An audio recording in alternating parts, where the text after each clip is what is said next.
Welcome to this video where we will be exploring the world of drug suffixes and learning an easy way to remember them. As you delve into the world of pharmacology, you'll notice that drug names can be complex and hard to pronounce. However, understanding the meaning behind a drug's suffix can provide important information about its pharmacological properties and therapeutic uses. In this video, we'll be breaking down some common drug suffixes and sharing a mnemonic device to help you remember them. So whether you're a healthcare professional or a student just starting to learn about pharmacology, this video will be a valuable resource for you. Let's get started. Now let's take a look at the pril suffix. This suffix is commonly found in drugs called ACE inhibitors, which are used to treat high blood pressure, heart failure, and to improve survival after a heart attack. Examples of these drugs include lisinopril and enalapril. So how can we remember that pril suffix is associated with ACE inhibitors like lisinopril and enalapril? One trick is to think of the sound a pack of cards makes when you shuffle them, pril. And what's the most popular card in a deck of cards? The ace, of course. So, if you remember the sound pril and associate it with the ace card, you'll be more likely to remember that pril suffix is associated with ACE inhibitors. Now let's move on to the afil suffix. This suffix is commonly found in drugs called Phosphodiesterase inhibitors, which are used to treat erectile dysfunction. Examples of these drugs include sildenafil and tadalafil. So, how can we remember that afil suffix is associated with these drugs? One way is to use a sneaky innuendo that's both memorable and appropriate. The word afil can be thought of as a shorthand for fill, as in, fill up the penis. This is a playful way to remember that afil suffix is used in drugs for erectile dysfunction. Moving on, let's talk about the asone suffix. This suffix is commonly found in drugs called corticosteroids, which are used to treat a wide range of conditions, such as inflammation, allergies, and autoimmune disorders. Examples of these drugs include betamethasone and dexamethasone. Think of the asone suffix as representing a zone, as in a specific area of the body that is targeted by corticosteroids to reduce inflammation and other symptoms. This can help you remember that the asone suffix is commonly found in corticosteroids, which are used to treat specific zones of the body affected by inflammation or other conditions. Another common suffix for drugs is an, which is found in inhaled anesthetics like halothane and isoflurane. These drugs are used to induce and maintain general anesthesia during surgery or other medical procedures. To remember this suffix, think of an as short for anesthetic. This can help you remember that drugs with this suffix are used as anesthetics, and specifically inhaled anesthetics. Another set of suffixes found in drugs are asvir and buvir. These suffixes signify drugs that are used to treat hepatitis C by inhibiting the NS5A and NS5B proteins, respectively. Examples of drugs with the asvir suffix include decladisvir and ledipasvir, while drugs with the buvir suffix include sofosbuvir and dasabuvir. To remember these suffixes, just remember that the letter A in NS5A and the letter B in NS5B correspond to the same letters in the words asvir and buvir. The vir at the end of each suffix also corresponds to virus. Additionally, you can remember that A and B combine to fight C, which in this case is hepatitis C. Two other common suffixes found in drugs are Azepam and Xelam. These suffixes indicate drugs that are part of the benzodiazepine class, which are commonly used to treat anxiety and insomnia. Examples of drugs that end in azepam include diazepam and lorazepam, while examples of drugs that end in Xelam include alprazolam and midazolam. To remember these suffixes, you can use the mnemonic device of Zs and Zen.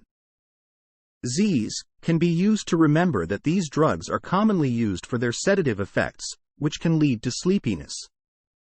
Zen can be used to remember that these drugs are also used for their calming effects. Another common drug suffix is azine, which indicates drugs that are part of the phenothiazine class. These drugs are typically used to treat psychiatric disorders such as schizophrenia and bipolar disorder. Examples of drugs that end in azine include chlorpromazine and prochlorperazine. To remember the azine suffix for phenothiazines, you can use the mnemonic device of azine, which sounds like amazing. This can help you remember that these drugs are used to treat psychiatric disorders and can have a positive impact on patients' lives. Another way to remember azine is to associate it with dizzy, which can remind you of the potential side effects of these drugs, such as dizziness or sedation. Another suffix commonly found in drug names is azole, which is associated with antifungal medications. Some examples of azole drugs are ketoconazole and fluconazole. Holes in azoles. This can help you remember that these drugs work by targeting the cell walls or membranes of fungi, essentially making holes in them and leading to the death of the fungal cells. These drugs work by inhibiting the synthesis of ergosterol, an essential component of the fungal cell membrane. Without ergosterol, the fungal cell membrane becomes weakened and more susceptible to damage and destruction. The suffixes barbital and barbitone are commonly found in the names of barbiturates, such as phenobarbital and amibarbitone. To remember their mechanism of action, you can think of them as GAB orbitals. This is because barbiturates enhance the effects of gamma-aminobutyric acid, GABA, an inhibitory neurotransmitter in the brain. By doing so, they can produce sedative, hypnotic, and anticonvulsant effects. Now let's talk about bison, a common suffix for anthracene chemotherapy drugs such as doxorubicin and epirubicin. These drugs are commonly used to treat a variety of cancers, including breast and lung cancer. Anthracyclines work by intercalating DNA, preventing DNA replication, and ultimately causing cancer cell death. Another common suffix for drugs used in medicine is caine. These are drugs that are commonly used as local anesthetics. Some examples include bupivacaine, lidocaine, and ropivacaine. And the way to remember it is by thinking about caine for anesthetic. So, the next time you hear a drug name that ends with caine, you'll know that it's likely used as a local anesthetic to numb an area before a procedure. Now, let's talk about the psyllin drugs, which are a type of penicillin antibiotic used to treat bacterial infections. Examples of psyllin drugs include amoxicillin and ampicillin. The mechanism of action of penicillin antibiotics is to weaken and destroy the cell wall of bacteria, causing them to burst and die. This is achieved by binding to and inhibiting enzymes that are essential for bacterial cell wall synthesis, resulting in the formation of weak, unstable cell walls that eventually rupture. Next up is cycline for tetracyclines like doxycycline and minocycline. These antibiotics work by inhibiting bacterial protein synthesis, specifically by binding to the 30S ribosomal subunit and blocking the attachment of aminoacyl tRNA to the A site. To remember this mechanism of action, we have a mnemonic for you. Cycline sounds like cycle, so imagine a bicycle wheel with 30 spokes representing the 30S ribosome. Now picture a stick that is the tetracycline antibiotic lodged between the spokes, preventing the wheel that is the ribosome from turning smoothly and causing the bike that is the bacteria to stop and die. Next, let's talk about the suffix dipene, which is commonly seen in dihydropyridine calcium channel blockers. Some examples include amlodipine, nifedipine, and nimodipine. These drugs work by blocking the entry of calcium ions into smooth muscle cells, which leads to vasodilation and a decrease in blood pressure. Now, a special mention for nimodipine. It's unique in that it can cross the blood-brain barrier, making it useful in the treatment of cerebral vasospasm after subarachnoid hemorrhage. This reminds me of the scene in Finding Nemo where Nemo was the only fish who could cross the barrier in the fish tank. In this part of the video, we will be discussing bisphosphonates, which are a class of drugs that end with the suffix dronate. Examples include alendronate and etadronate. Bisphosphonates work by inhibiting osteoclast activity, which are the cells responsible for breaking down bone tissue. Normally, osteoclasts break down old bone tissue and release minerals into the bloodstream, which can then be used to form new bone tissue. In simple words, they donate bone minerals from old bone tissue to the blood.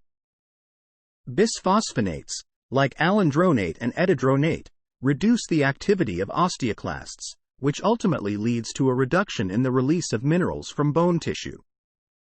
In simple words, they reduce the donation of bone minerals to the blood. The suffix dronate can be associated to reduction in bone donation.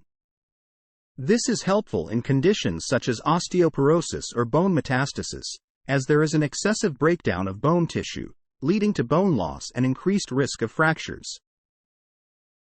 The atin suffix is commonly seen in the names of selective serotonin reuptake inhibitors, SSRIs, which are used to treat depression and other mood disorders.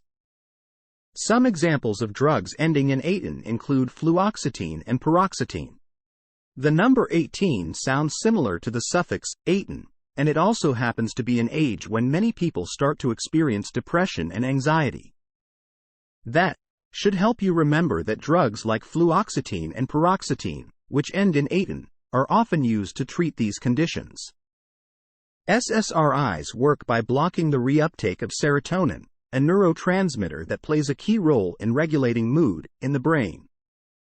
By preventing the reuptake of serotonin, SSRIs increase the availability of the neurotransmitter in the brain, which can help to alleviate symptoms of depression and anxiety. Sertraline is an atypical SSRI in that it does not end in the typical atin suffix. However, it can still be remembered as an SSRI due to its name starting with sert for serotonin. This highlights the importance of not relying solely on suffixes to identify drugs and the need to be familiar with drug names and their indications. Another common drug suffix is floxacin, which belongs to a group of antibiotics called fluoroquinolones. Examples include norfloxacin and ciprofloxacin. These drugs work by inhibiting bacterial DNA gyrase, which is responsible for the flow of DNA during bacterial replication. To help remember this mechanism of action, you can think of the mnemonic, flow of DNA for bacteria, and floxacin stops the flow. Fluoroquinolones are commonly used to treat various bacterial infections such as respiratory, urinary tract, and skin infections. Now let's talk about fungin for echinocandins, such as caspofungin and micafungin. These drugs are used to treat fungal infections by inhibiting the synthesis of the fungal cell wall, specifically targeting the beta-glucan synthesis. And to help you remember, think of the suffix fungin as making what's in a fungi vulnerable by making its outer part weak, ultimately leading to the death of the fungal cell. So next time you come across a drug with fungin in its name, remember its mechanism of action and think of how it targets the cell wall synthesis in fungi. The suffix gipant is used for CGRP receptor antagonists, which are a class of drugs used for the treatment of migraine headaches. Examples of these drugs include olsagepant and ubrogepant. The mechanism of action of CGRP receptor antagonists is through the inhibition of the calcitonin gene-related peptide receptor or the CGRP receptor, which is involved in the pathogenesis of migraines.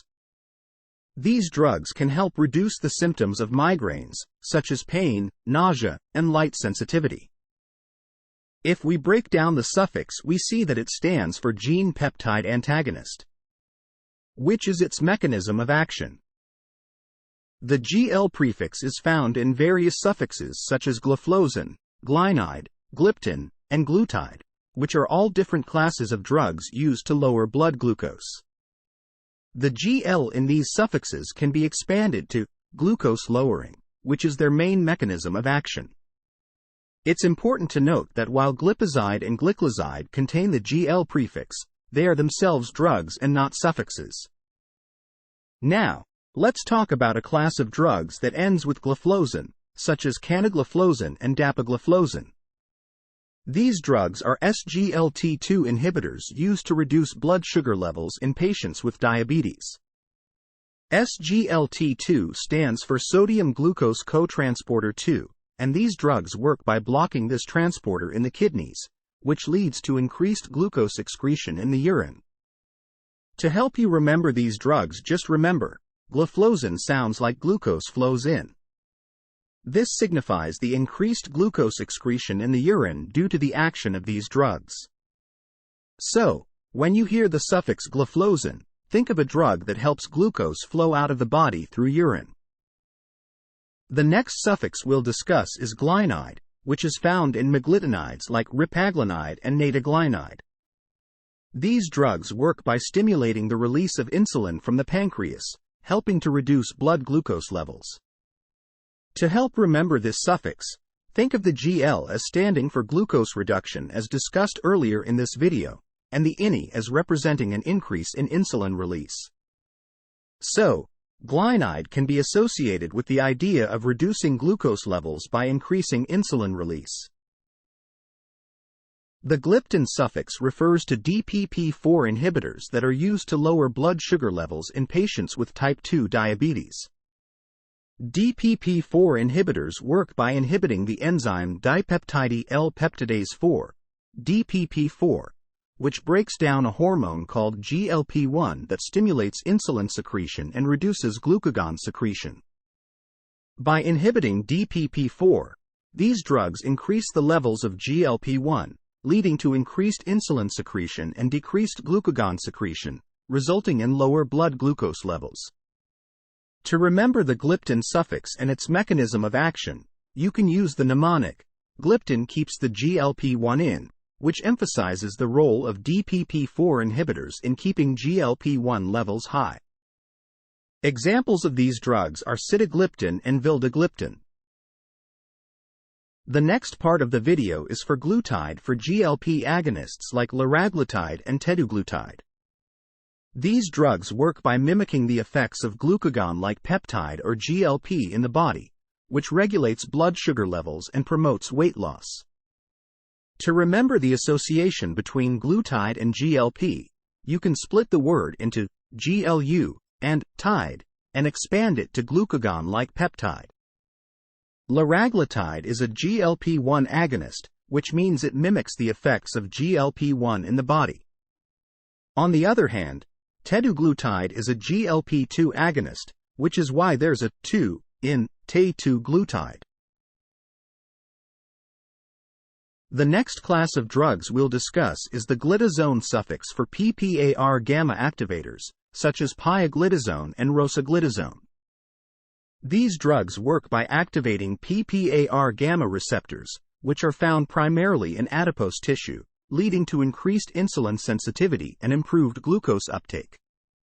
To help you remember this suffix, think of adipose tissue becoming a litter zone for glucose, due to the increased insulin sensitivity brought about by glitazone drugs. The litter zone sounds like glitazone, making it easier to remember. The next part of the video is about two drugs, glipizide and glicazide, which are used to lower blood glucose levels. Unlike the previous suffixes we discussed, the GL in these drug names is not a suffix, but rather a prefix that stands for glucose lowering. Both drugs work by stimulating the beta cells in the pancreas to release more insulin, which helps move glucose out of the bloodstream and into cells for energy. This can be useful for people with type 2 diabetes who have trouble producing enough insulin on their own. To help remember the names of these drugs, you can think of the izide part as acting inside the pancreas, helping to increase insulin production and reduce blood glucose levels. The next part of the video is for grastam or gramistam, which are short for granulocyte stimulating agents. Examples include filgrastim and sargramistam. These drugs work by stimulating the bone marrow to produce more neutrophils, a type of white blood cell that fights infection. These drugs are primarily used to treat neutropenia, which is a condition characterized by low levels of neutrophils in the blood. Neutropenia can be caused by a number of factors, including chemotherapy and pregnancy. In addition to treating neutropenia, Grastam and Gramistam can also be used to reduce the risk of infection in people undergoing chemotherapy or bone marrow transplants. The next part of the video is about drugs with the suffix grel, which are ADP receptor agonists like clopidogrel, prasugrel, ticagrelor, and cangrelor. These drugs are commonly used to prevent blood clots in conditions like myocardial infarction, stroke, and peripheral artery disease. The mechanism of action of grel drugs is to inhibit platelet aggregation, which is a process that leads to the formation of blood clots. These drugs bind to the ADP receptors on platelets and prevent the activation of the glycoprotein 2B3A receptor, which is responsible for platelet aggregation. To help remember this, you can think of the mnemonic grel as standing for platelet aggregation limited. This reminds you that these drugs limit the aggregation of platelets, which helps prevent blood clots from forming. The next part of the video is for ipramine, such as imipramine and dizipramine, which are tricyclic antidepressants. These drugs act by inhibiting the reuptake of the neurotransmitters norepinephrine and serotonin in the brain, which can help improve mood and relieve symptoms of depression. Ipramine sounds like improving, which can help to remember that these drugs improve mood and alleviate depression. It's also important to note that amitriptyline is also a tricyclic antidepressant. Remember the phrase, a merry trip to happiness. Amitrip sounds like a merry trip. The phrase, trip to happiness, emphasizes the drug's potential to improve mood and alleviate depression. The suffix curium and curonium is used for nondepolarizing paralytics like vercuronium, mevacurium, pincuronium, and atracurium. These drugs are similar in mechanism to curare and act by blocking the nicotinic acetylcholine receptors at the neuromuscular junction. Curium and curonium ends with IUM and refer to the fact that they contain an ammonium group in their structure. This ammonium group allows the drug to bind to the receptor and prevent the action of acetylcholine, leading to muscle relaxation and paralysis. These drugs are commonly used in surgical procedures to facilitate intubation and muscle relaxation. Next, let's move on to selective estrogen receptor modulators that include three specific drugs: tamoxifen, raloxifene, and clomiphene. These drugs have similar sounding suffices, but have different uses.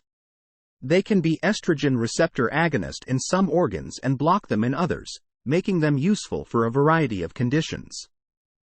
Tamoxifen acts as an estrogen receptor agonist in the bone and uterus, and an estrogen receptor antagonist in the breast, hence it used to treat both osteoporosis and breast cancer.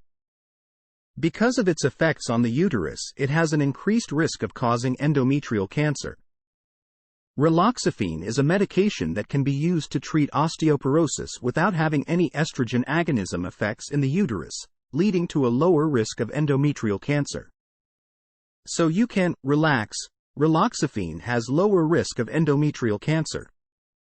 Lastly, clomiphene does not have any estrogen agonism effects, but blocks estrogen receptors in the hypothalamus to treat infertility. As a result, there is an increase in the secretion of GnRH, which leads to an increase in the production of follicle-stimulating hormone, FSH, and luteinizing hormone, LH, by the pituitary gland. This, in turn, stimulates ovulation in women who have infertility due to anovulation or oligo-ovulation. Remember the phrase, clock your hypothalamus with clomiphene. The clock sound alike reminds you of the hypothalamus, the part of the brain responsible for regulating the body's internal clock. And clomiphene's mechanism of action involves blocking estrogen receptors in the hypothalamus, which stimulates the release of follicle-stimulating hormone and luteinizing hormone, leading to ovulation in women with infertility. The next part of the video discusses renin inhibitors, such as terlicurin and xancurin, which have the suffix -curin. Renin inhibitors work by blocking the action of renin, an enzyme involved in the production of angiotensin II. By inhibiting renin, these drugs can lower blood pressure and reduce the effects of angiotensin II on the cardiovascular system. They are commonly used to treat hypertension and other cardiovascular conditions. In this segment, we'll be discussing leukotriene receptor antagonists, specifically drugs that end in leucast, such as montelukast and zafirleucast. These drugs work by blocking leukotriene receptors, which are involved in inflammation and bronchoconstriction in conditions like asthma. By blocking these receptors, leucast drugs can improve airway function and reduce symptoms in patients with asthma. And to remember this, you can just expand leucast for leukotriene and asthma. Moving on to steroidal aromatase inhibitors, specifically drugs ending in mestane like formastane and exemestane. These drugs work by blocking the enzyme aromatase, which is responsible for converting androgens to estrogens. Remember the phrase, must stay, which sounds like mestane. It reminds us that androgens must stay as androgens and not be converted to estrogens due to the inhibition of aromatase. These drugs are primarily used in breast cancer treatment for postmenopausal women since estrogen promotes breast cancer growth. However, they can also be used in hormone replacement therapy for women with estrogen-dependent breast cancer. The next part of the video focuses on a class of drugs that end in mavir, such as oseltamivir and zanamivir. These drugs are neuraminidase inhibitors and are used to treat and prevent influenza infections. The mechanism of action involves inhibiting the activity of the neuraminidase enzyme, which is necessary for the release of viral particles from infected cells. By blocking this enzyme, the spread of the virus is stopped. To help remember this, expand the suffix mavir to moving in a virus is stopped. Moving on to another important class of antivirals, protease inhibitors, specifically drugs that end in navir such as ritonavir and lopinavir. Protease is an enzyme that plays a crucial role in the life cycle of a virus by cleaving viral polyproteins into their active forms. This process is essential for the replication of the virus, as it allows the virus to create new virions that can infect other cells. Protease inhibitors work by binding to the active site of the protease enzyme, preventing it from cleaving the viral polyproteins. Without functional protease, the virus is unable to complete its life cycle and produce new infectious particles. This ultimately reduces the viral load in the body and can help control the spread of the infection. The mnemonic for navir is non-active virus, which highlights how these drugs work to prevent the virus from becoming active by blocking the activity of protease.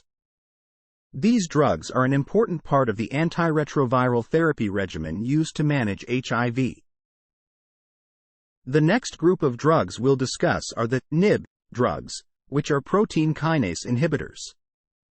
These drugs include imatinib, dasatinib, and nilotinib, among others. Protein kinases are enzymes that are involved in cell signaling pathways, and they play a role in the growth and survival of cells. In some cases, overactive protein kinases can contribute to the development of cancer. Protein kinase inhibitors like imatinib work by binding to and blocking the activity of these enzymes, which can slow down or stop the growth of cancer cells. These drugs are used to treat a variety of cancers, including chronic myeloid leukemia and certain types of gastrointestinal stromal tumors. Sorafenib is a kinase inhibitor that specifically targets the RAF kinase enzyme. It is used in the treatment of several types of cancer, including liver, colorectal, and thyroid cancers.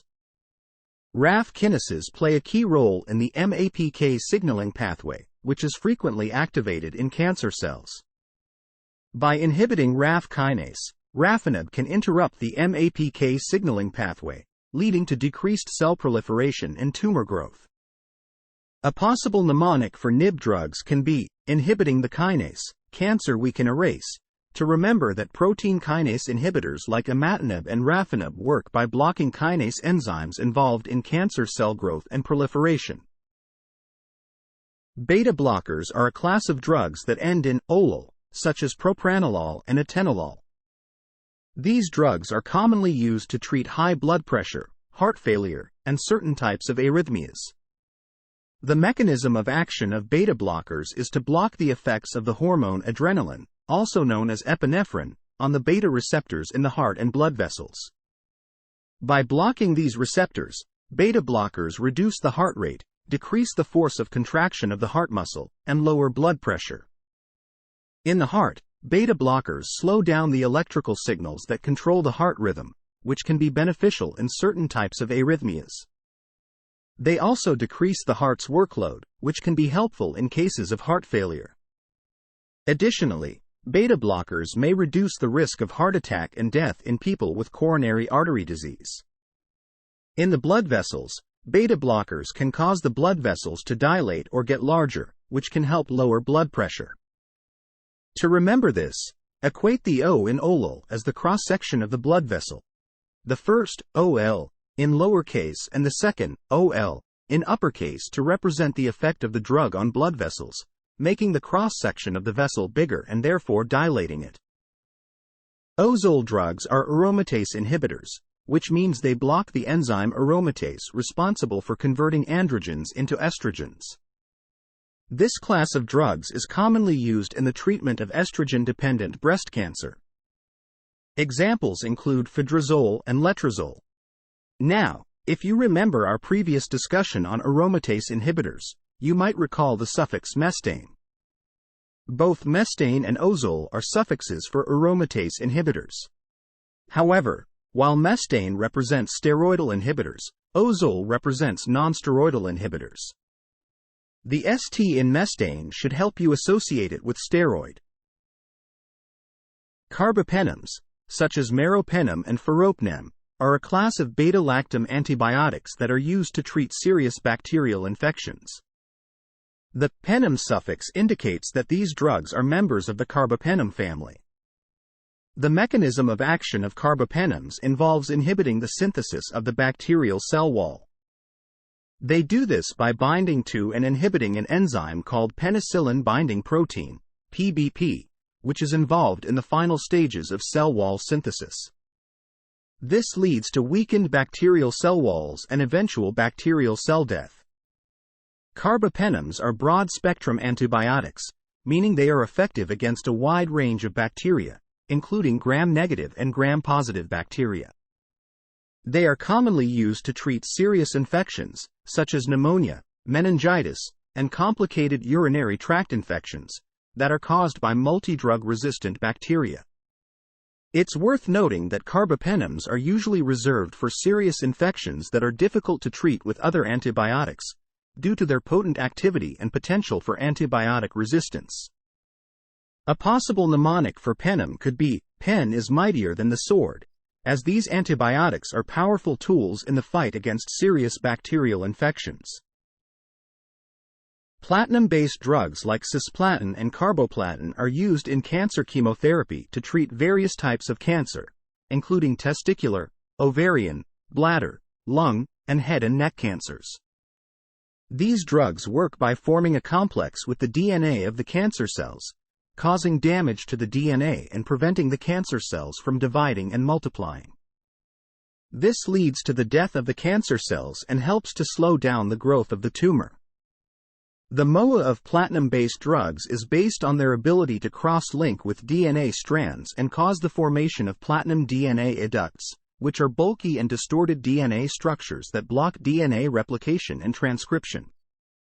This leads to the formation of DNA lesions that activate signaling pathways and cause apoptosis, programmed cell death, of cancer cells. The platinum-based drugs are often used in combination with other chemotherapeutic agents to increase their effectiveness and minimize their toxic side effects. Remember the phrase, platinum ring worn by cancer cell DNA. It's meant to represent the mechanism of action of these drugs. They work by forming a chemical bond with the DNA in cancer cells, which creates a ring structure around the DNA.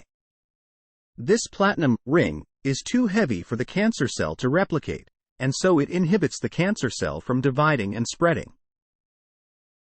Proton pump inhibitors are a class of drugs that end with the suffix prazole, such as omeprazole and pantoprazole. They are used to treat conditions like gastroesophageal reflux disease, GERD, peptic ulcer disease, and other conditions that result from excess stomach acid. The mechanism of action of proton pump inhibitors involves inhibiting the proton potassium ATPase enzyme that is found in the parietal cells of the stomach. This enzyme is responsible for pumping proton into the stomach in exchange for potassium ions, which leads to the production of gastric acid. By inhibiting this enzyme, proton pump inhibitors reduce the production of gastric acid, which can help to relieve symptoms of conditions like GERD and peptic ulcer disease. A possible mnemonic for prazole is to think of proton pumping nozzle, which is blocked by the drug, preventing excess acid from being released. Protease inhibitors with the suffix pravir, such as simpravir and grazipravir, are used in the treatment of hepatitis C viral infections. They work by inhibiting the viral protease enzyme, which is necessary for the virus to replicate and spread. This prevents the production of new virus particles and slows or stops the progression of the infection. As discussed earlier, drugs ending in navir, such as ritonavir and lopinavir, are protease inhibitors that are used to treat human immunodeficiency virus, HIV, and hepatitis C virus, HCV, infections. Drugs ending in pravir are also protease inhibitors, but they are specifically used to treat hepatitis C virus, HCV, infections. In this mnemonic, pravir sounds like prevent, which emphasizes the drug's function as a protease inhibitor that helps prevent the virus from replicating. Next, let's talk about pride drugs, which are 5-HT4 agonists like mosapride and prucalopride. These drugs bind to and activate the 5-HT4 receptor, which is a subtype of serotonin receptor found in the gastrointestinal tract. By activating this receptor, pride drugs can enhance gastrointestinal motility, making them useful for treating conditions such as constipation and gastroparesis. The exact mechanism of action is not fully understood, but it is believed to involve increasing the release of acetylcholine and other neurotransmitters in the gut. Remember the pride suffix by thinking of how these drugs give you pride in your gut motility. Cisapride was a 5-HT4 agonist used for the treatment of gastrointestinal disorders such as gastroesophageal reflux disease, GERD, and gastroparesis. However, it was found to have serious cardiac side effects, including arrhythmias and QT prolongation, leading to its withdrawal from the market in many countries, including the United States and the European Union. Quinolone derivatives, also known as quine drugs, are commonly used to treat malaria. They work by interfering with the metabolism of the parasite that causes malaria. Examples of quine drugs include chloroquine, hydroxychloroquine, primaquine, quinine, tafenoquine, artesunate mefloquine, and artesunate imodiaquine. Each of these drugs have different mechanisms of action, which we won't discuss in this video. Let me know in the comments if you want a detailed video on the various antimalarials and its mechanism of action.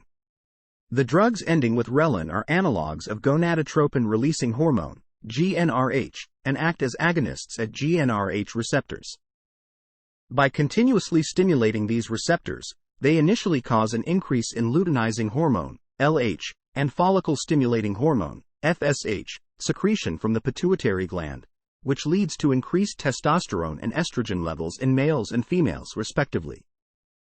However, with prolonged use, these drugs cause downregulation and desensitization of the GnRH receptors, leading to decreased LH and FSH secretion and ultimately decreased testosterone and estrogen levels.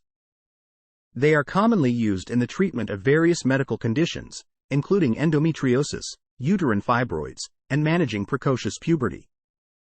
On the other hand, drugs ending with relix are gonadotropin-releasing hormone, GnRH, antagonists, which block the GnRH receptors and prevent the release of LH and FSH. They are used to prevent flare-up reaction of GnRH agonists in assisted reproductive technology (ART) procedures, such as in vitro fertilization (IVF). When GnRH agonists are given to stimulate ovulation, they initially cause a surge in hormone levels that can be harmful to the process. Relix drugs are given to block this surge and improve the success of ART. A possible mnemonic to remember the difference is relin, in, for increase, and in relix, x, for stop. The rel in the suffix should hint to you that it acts on gonadotropin, rel-easing hormone receptors. Rollimus drugs like tacrolimus and everolimus belong to the class of immunosuppressants and act by inhibiting the activity of a protein called mammalian target of rapamycin, mTOR. mTOR is a key regulator of cell growth, proliferation, and survival. By inhibiting mTOR, rollimus drugs reduce the activity of T cells, a type of white blood cell involved in the immune response, thereby suppressing the immune system. These drugs are primarily used in the prevention of organ rejection after allogeneic organ transplantation, particularly in liver and kidney transplants. A possible mnemonic for remembering the use of rollimus drugs is rolling back the immune response. Next up are the sartan drugs, such as losartan and telmisartan. These drugs belong to the class of angiotensin receptor blockers, ARBs, and are used to treat high blood pressure and heart failure. The mechanism of action of sartan drugs is to block the angiotensin II receptor, preventing its action. Angiotensin II is a hormone that causes blood vessels to constrict, leading to increased blood pressure. By blocking the receptor, sartan drugs cause blood vessels to dilate, reducing blood pressure. The mnemonic, sartan starve ROS, can help you remember that these drugs starve or block the ROS or the renin-angiotensin-aldosterone system, which is a hormonal system that regulates blood pressure and fluid balance in the body. This ultimately leads to a decrease in blood pressure and improved fluid balance. Setron drugs, such as ondansetron and granisetron, belong to the class of selective 5-HT3 receptor antagonists. They are used to prevent nausea and vomiting caused by chemotherapy, radiation therapy, and surgery. The mechanism of action involves blocking the 5-HT3 receptors in the central and peripheral nervous systems, which are activated by serotonin released during chemotherapy or radiation. By blocking these receptors, Setron drugs prevent the activation of the vomiting center in the brain, ultimately reducing the sensation of nausea and vomiting. To remember this, you can use the mnemonic, Setron tells the serotonin to move on, and blocks the receptor like a bodyguard of a nightclub. People in nightclubs often vomit, so this should hint that Setron prevents vomiting. Moving on to the triptan drugs, which include sumatriptan and zolmitriptan. These drugs are used to treat migraines and work by constricting blood vessels in the brain, reducing inflammation and pain. The mechanism of action involves selective agonism of 5-HT1B and 5-HT1D receptors, leading to vasoconstriction and inhibition of pro-inflammatory neuropeptide release. The suffix triptan was originally derived from the term tryptamine, which is a compound found in many naturally occurring substances in the body, such as serotonin. The triptan suffix was added to the end of the word to indicate that the drug acts on the same pathways as tryptamines, specifically on the serotonin receptors. Terol drugs, such as salmeterol and albuterol, are classified as bronchodilators and are used to treat respiratory conditions such as asthma and chronic obstructive pulmonary disease, COPD. The mechanism of action of these drugs involves binding to beta-2 adrenergic receptors on the smooth muscle cells in the airways. This binding leads to the activation of a signaling pathway that causes relaxation of the muscles, which in turn widens the airways and allows for easier breathing. A helpful mnemonic to remember the use of Terol drugs is, Terol opens up the toll road to help you breathe. The toll road represents the airways, which are opened up by the drug to improve breathing. Macrolide antibiotics such as erythromycin, clarithromycin, and azithromycin belong to the class of drugs that inhibit bacterial protein synthesis by binding to the 50S ribosomal subunit. These drugs are used to treat a variety of bacterial infections such as respiratory tract infections, skin infections, and sexually transmitted infections. They are also used as an alternative to penicillin in patients who are allergic to it. Throwing away amino acids with macrolides. This phrase can help you remember that macrolide antibiotics inhibit bacterial protein synthesis by binding to the 50S ribosomal subunit, thus preventing the formation of peptide bonds between amino acids. By throwing away the amino acids, thromycin drugs can effectively treat bacterial infections. Integrase inhibitors, such as raltegravir and elvitegravir, are antiretroviral drugs used to treat human immunodeficiency virus, HIV, infection. These drugs work by inhibiting the activity of the HIV integrase enzyme, which is responsible for inserting the viral DNA into the host cell DNA.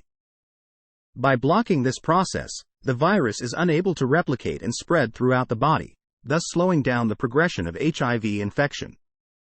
The suffix tegravir is derived from the name of the target enzyme of this class of drugs, which is HIV integrase. The integrase enzyme is responsible for integrating the viral DNA into the host cell DNA during the process of HIV replication. Vir tells you that is an antiviral drug. The suffix -ine is commonly used in the names of histamine H2 receptor antagonists, which are a class of drugs used to reduce the production of stomach acid. Some examples of drugs that end in -ine include cimetidine and ranitidine. Histamine H2 receptor antagonists work by blocking the action of histamine at H2 receptors in the stomach lining, which decreases the production of acid by the parietal cells. This helps to relieve symptoms of gastroesophageal reflux disease, GERD, peptic ulcer disease, and other conditions that involve excessive stomach acid production. Tame the tides of acid with -ine. This phrase can help you remember that -ine drugs, such as cimetidine, ranitidine, and famotidine, work by taming or inhibiting the tides of acid produced in the stomach by blocking the action of histamine at H2 receptors. The suffix vaptin is used in the names of drugs called vasopressin receptor antagonists, which are used to treat conditions like SIADH, syndrome of inappropriate antidiuretic hormone secretion, and ADPKD, autosomal dominant polycystic kidney disease. Some examples of drugs that end in vaptin include tolvaptan and conivaptan. Vasopressin is a hormone that regulates water balance in the body by controlling the amount of water that is reabsorbed by the kidneys. Vasopressin receptor antagonists work by blocking the action of vasopressin at its receptors, which leads to increased water excretion by the kidneys and a decrease in the amount of water retained in the body. The suffix vastatin is used in the names of drugs called HMG-CoA reductase inhibitors, which are also known as statins. Statins are a class of drugs that are used to lower cholesterol levels in the blood by inhibiting the action of HMG-CoA reductase, an enzyme that plays a key role in the production of cholesterol in the liver. Some examples of drugs that end in vastatin include atorvastatin, rosuvastatin, and simvastatin. The suffix -parin is used in the names of drugs called heparins, which are a type of anticoagulant medication. Heparins work by inhibiting the activity of certain clotting factors in the blood, which helps to prevent the formation of blood clots. Some examples of drugs that end in -parin include enoxaparin, dalteparin, and heparin itself. Heparin works by catalyzing the binding of antithrombin 3 to clotting factors such as thrombin and factor Xa, which are involved in the process of blood clotting. When heparin binds to antithrombin 3, it causes a conformational change in the protein that increases its activity by up to 1,000-fold. By increasing the activity of antithrombin 3, heparin is able to inhibit the activity of clotting factors such as thrombin and factor Xa, which are key players in the formation of blood clots. The name heparin comes from the Greek word heper, which means liver. This name reflects the fact that heparin was originally isolated from animal livers in the early 1900s. Next, let's talk about a class of drugs with the suffix exaban, which are known as factor Xa inhibitors.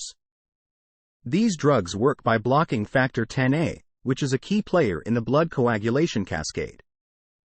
Some examples of XABAN drugs include rivaroxaban, apixaban, and edoxaban. These medications are commonly used to treat and prevent blood clots in patients with conditions such as atrial fibrillation, deep vein thrombosis, and pulmonary embolism. To help remember the mechanism of action of XABAN drugs, you can use the mnemonic ban on XA factor. This emphasizes the idea of banning or inhibiting factor 10A, which is the target of these medications. The suffix zosine refers to a class of medications known as alpha-1 blockers. These drugs work by blocking the action of norepinephrine, a hormone that can cause blood vessels to constrict. By blocking the action of norepinephrine, alpha-1 blockers can help to dilate blood vessels and reduce blood pressure. Some examples of zosine drugs include prazosin and terazosin.